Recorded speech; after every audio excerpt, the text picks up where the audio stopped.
Hi, BookTube. Welcome to Jackie's Literary Corner. I am Jackie. So today, I'm doing another video. I'm filming another video for you guys today, and that's because I finally went back to the library today. That is one of my goals for next year, to 2026.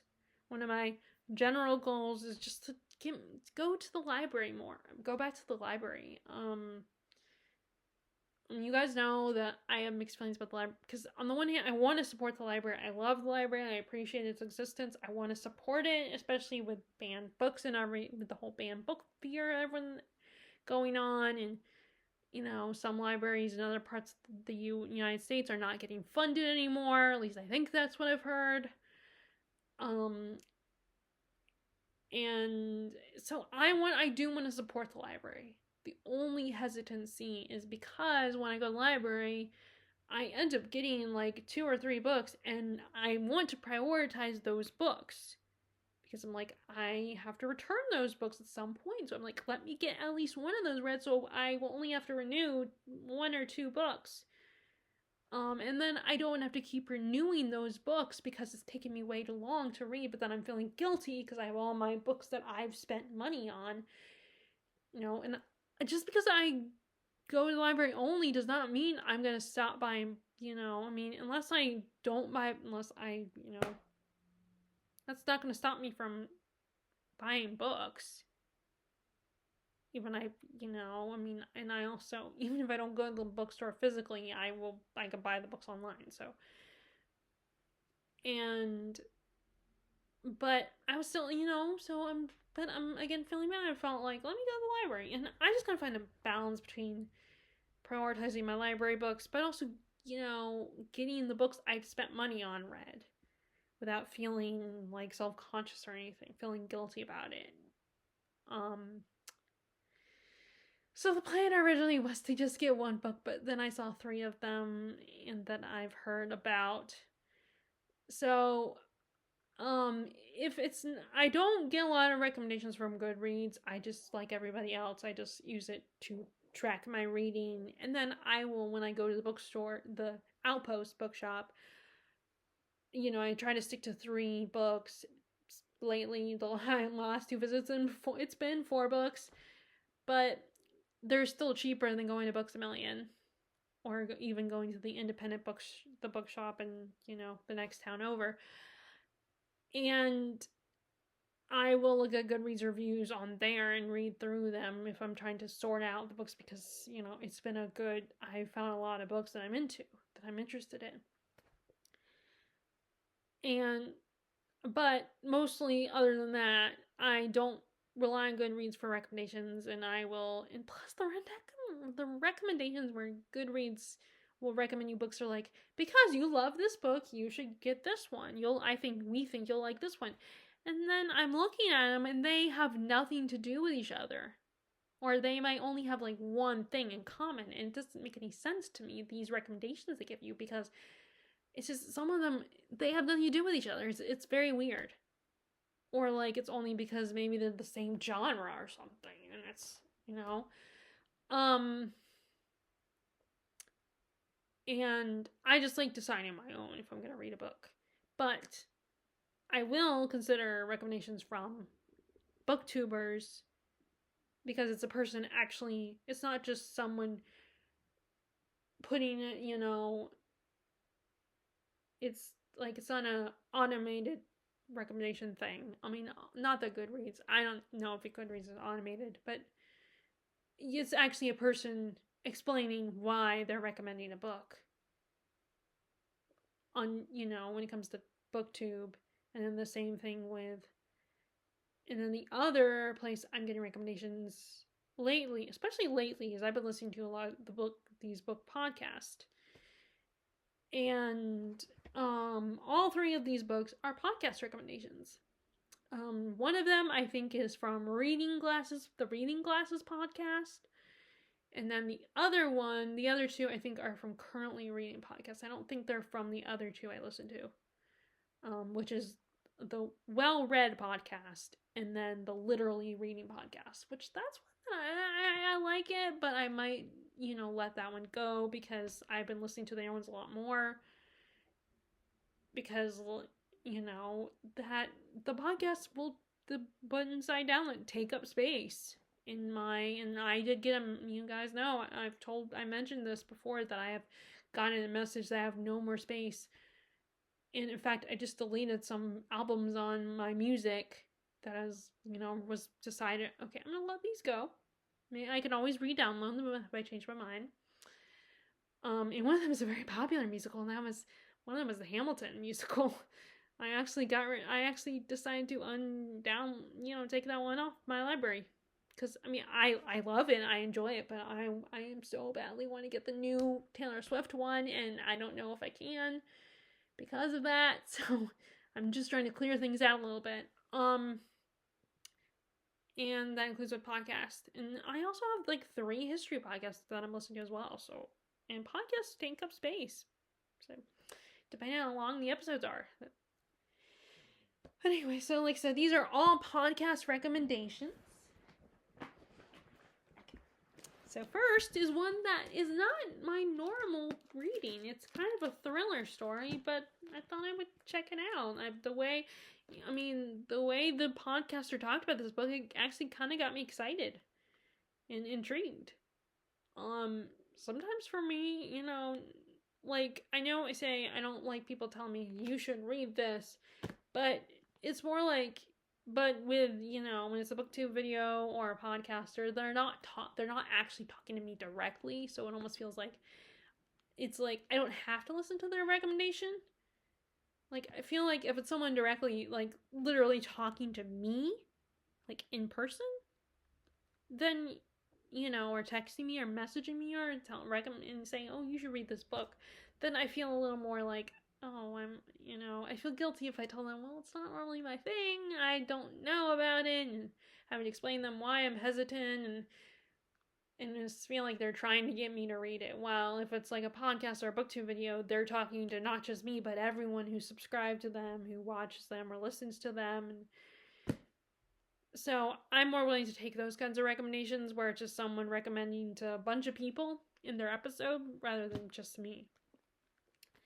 But sometimes those people, the way they talk about the books can actually get me excited. I mean, unless it's just something I'm totally not into at all. Like, I would never be into it at all.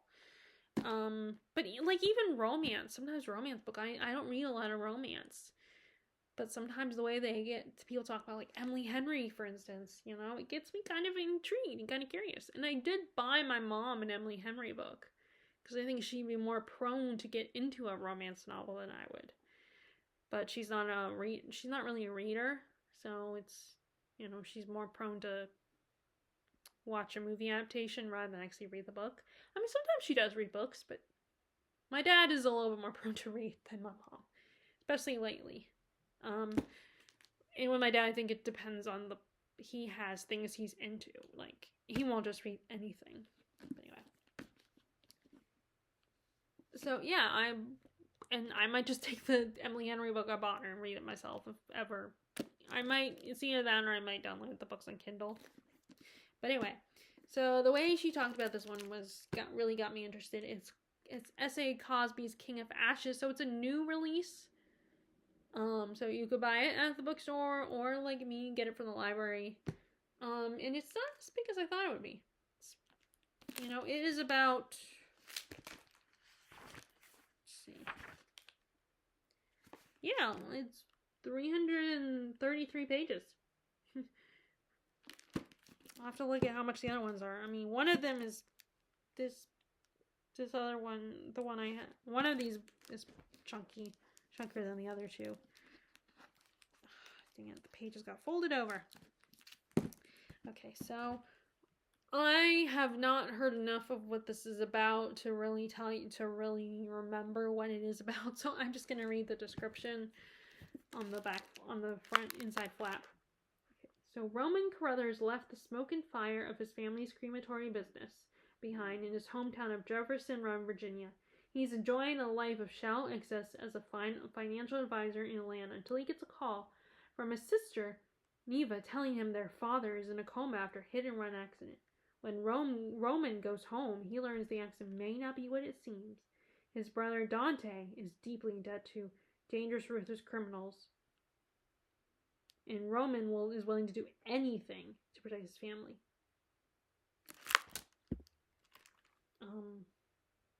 A financial whiz with a head for numbers and talent for making his clients rich, Roman must use all his skills to try to save his family while dealing with a shadow that has haunted them all for 20 years. The disappearance of their mother when Roman and his siblings were teenagers.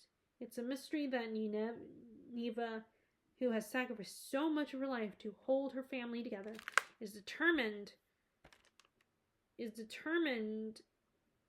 to solve once and for all, as fate and chance and heartache ignite their lives. The Carruthers family must pull together to survive or see their lives turn to ash, because as their father counseled them, from birth nothing lasts forever. Everything burns. And I do kind of have a soft spot for family drama stories. I mean, not always, like, especially when they get dark. Like, sometimes those really sentimental ones don't always get my attention as much as the darker ones do. And sometimes those are easier to watch rather than read. Like, I like Hallmark movies, but only during Christmas time. And sometimes those are like family dramas. But anyway, like I said, the podcast has got me really intrigued by the premise. And I know that she's a big fan of S.A. Cosby.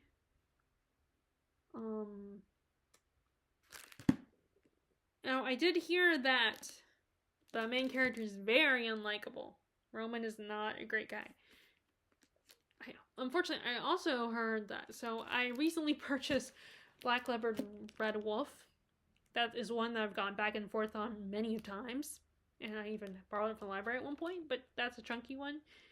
And I have heard things that make me worried about the main character in that one and how he responds to women that I heard. But I still am gonna give it a try because I still spent that money and bought that book. But anyway, like I said, I'm only bringing it up because it's a similar situation where like the main character is unlikable, maybe even considered a horrible person.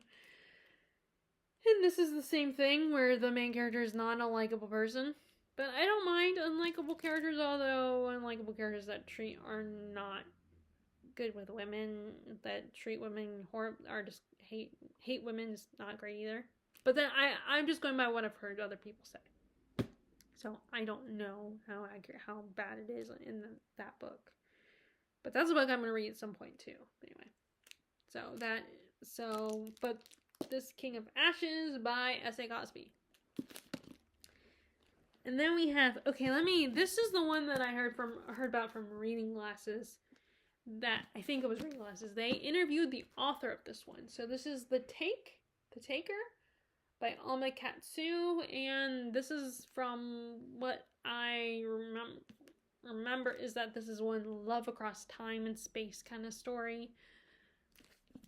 And, okay, so on the midnight ship at the hospital in rural Maine, Dr. Luke Finley is expecting another quiet evening of frostbite and the occasional domestic dispute. But the minute Lanny, I'm not going to try. When I attempted to film this before, I could not pronounce her last name, so I'm not going to even try. Lonnie walks into his ER. She changes his life forever. A mysterious woman with a past and plenty of dark secrets. Lonnie is unlike anyone Luke has ever met. He's inexplicably drawn to her, despite the fact that she's a murder suspect with a police escort. And as she begins to tell her story, a story of enduring love and consummate betrayal that transcends time and mortality, Luke finds himself utterly captivated. Her impassioned account begins at the turn of the 19th century in the small town of St. Andrews, Maine, back when it was a Puritan settlement, consumed as a child by her love for the son of the town's founder, Jonathan. Lonnie will do anything to be with him forever. But the price she has to pay is steep. An immortal bound that chains her to a terrible fate for all eternity. And now, 2 centuries later, the key to her healing and her salvation hinges on outrunning her past. And this just sounded really good. Again, another one that sounded really good. And they also interviewed the author, so And I like stories that, and I like when there's multiple timelines in the story where you're looking, where a modern day character is looking back at the past, like the far past. I'm not talking like a year ago, but like historical past.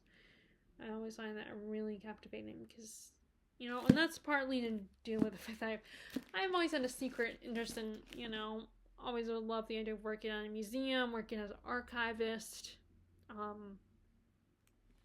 like researching the past and everything. But I love history, so that is The Taker by Alma Katsu. And then the last book is The Last Russian Doll by Kristin Lochesh.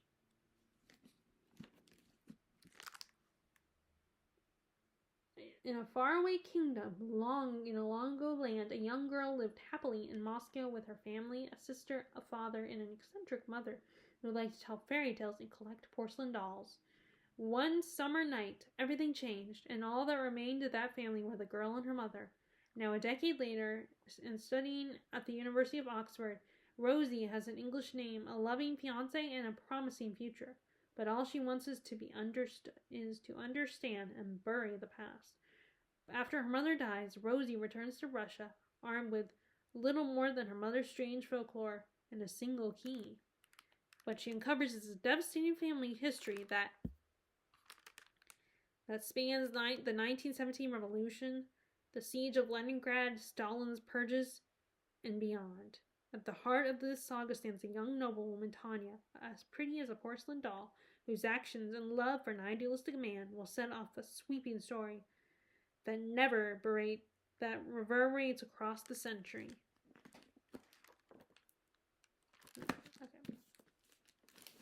That is The Last Russian Doll by Kristin Lochesh. Which it was so exciting to see some books from the podcasters at my library, because my library is small, unfortunately. It is intending to get bigger at some point. They are working on it as we speak. At least I hope so. Although we haven't got an update in a while. I mean, the last update was in our, our town's newspaper. They mentioned the location and everything, and that they finally made a decision. Although I guess it's kind of hard to work at this time of year because even though, we're farther south, it's still cold. Like right now, it's kind of cold. I mean, it's not like actually today's nice, but I guess maybe it's hard for them to work, and also the holidays and everything are coming up, so. Hopefully next year they'll be working on it. But anyway, it's hard to tell when it's not like you can actually see what's going on. But anyway, so I'm really excited to read this as well. I don't know which one I'm gonna start with though. Like, I mean, I think I might start with this one first, King of Ashes, just because it's so different from my usual, and just to decide is this a book I can get into. I also do have some books on the Libby app that I'm waiting on as well, and one of them is taking way too long, in my opinion, to get to me. Like, it still has not changed since I, put it on hold. It still has not moved. Like, nothing. It is hard. It's frustrating when you can't tell if you're moving in the line.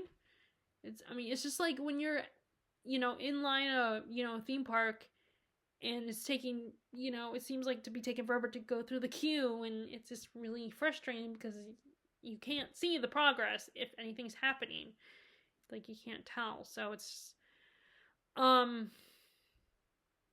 also, I'm still reading. I have not picked up Scarlet yet today. I don't have anything to report since yesterday, because I just filmed yesterday, so it's. But I did make progress with, today I read a little bit of West with Giraffes. And it's getting a little intense. Like, there's characters that it's been hinting at. All these characters have, secret past that they're not sure if they want to share. And it's one of these things where, did this person do this thing or not? Can I really trust this person kind of situation? Like, everybody, the three main characters, they all have secrets in their past. It's like, and it's just, is it this thing or is it this? Also, the whole circus has come into play because, of course, the circus has their animals as well, and they want animals. And in the book, giraffes are rare in the U.S. So these, all these people are eager to get all these different zoos, and the circuses are all kind of fighting over. Like, it's a big deal if they see giraffes. So this circus, the traveling circus, is following the truck that's delivering the two giraffes, the girl and the boy. And the circus guy kind of bribes Woody with money. And of course, he's a kid has lived, during the Dust Bowl and barely survived, and was always hungry and in need of money and everything. And so that he gets tempted by the money. It's interesting, our relationship with circus, because there was a time I've always wanted to go to one, but then it's like, like when movies like The Greatest Showman came out, it has been brought to light that a lot of people that Barnum was not that great. He wasn't the savior of all these people, all these outcasts, and he was not a great guy. And people want to remind you, don't think the movie is accurate to who P.T. Barnum is. And then also there's like, and then the way Dumbo, the way the elephants were treated was terrible. And this book talks about that. Of course, the old man talks about how the circus life treats animals. They may be kind or decent to humans, but they treat animals terribly. It's very interesting, our relationship with the circus. Like, it looks so much fun and fascinating and really cool, and I kind of want to go, but then you realize that should you promote the circus because of the way they treat people? Hopefully it's better now, in better conditions, and they don't treat their animals or even their people that have these. Now, of course, there are other, like, carnivals and stuff where, in stories and fiction that say that, like, there was a Ghost Whisper episode in season 1, close to the finale, where Melinda goes to a carnival and of course she runs into a ghost that she's gonna help, and some of the people and some of the residents of the carnival are like, don't we take care of our own, this is our home.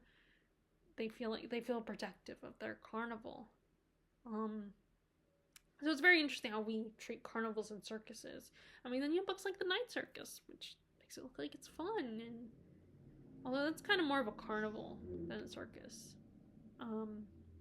But yeah, it's a very interesting, our relationship with circus and carnivals. Anyway, so that is my library haul and a little bit of an update with my reading. Even though really it's only been 24 hours when I did my last update. Maybe even less for you guys. But anyway, I hope you enjoy this video. Have you been to the library lately? What have you checked out? I'd love to know. And I will talk to you later. All right, bye.